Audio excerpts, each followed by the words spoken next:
child or an adult, because who knows when this decision gets made for, when someone makes this decision, or they feel like it's made for them, like it's a true calling. Was there a moment you went like, yeah, I'm not going to try to do anything else. I'm only going to do this?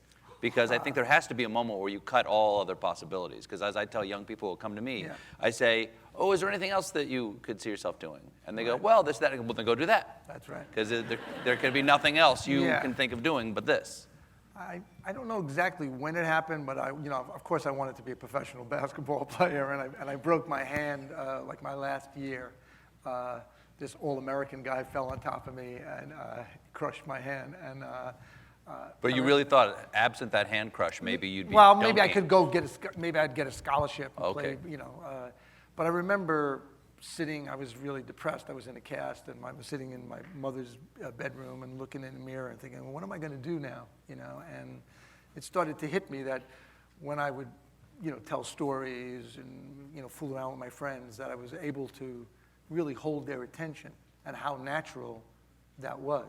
Mm-hmm. I mean, I used to get in trouble a lot, What do you mean? Like how would you get in trouble? I was the leader at school of the insurrection, yes, at all times, I was always doing something crazy or whatever, and but I like to tell stories and and fool around. But I like made up stories. Like were you telling original stories about my family? I would exaggerate and things like that. And about Does your family know you were telling these stories about no, them? but everyone did that in my family. So I have to say, I mean, really, my mother and father. I think probably a lot of people had this experience growing up. But when we used to, my father didn't look like Jackie Gleason, but he had a lot of expressions like Jackie Gleason. And when we watched The Honeymooners, when I was very, very young, my brother used to call the show Mommy and Daddy. And he would say, this is a true story. I know, let's watch Mommy and Daddy. And, except it was a little more violent or a little more, there was curses and stuff that was on the television.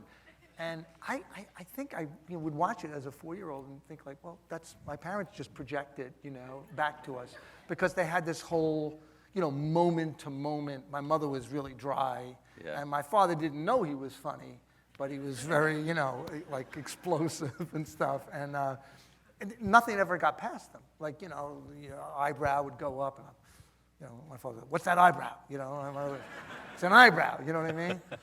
I know what you're thinking. Oh, yeah, and it would just go on and on and on.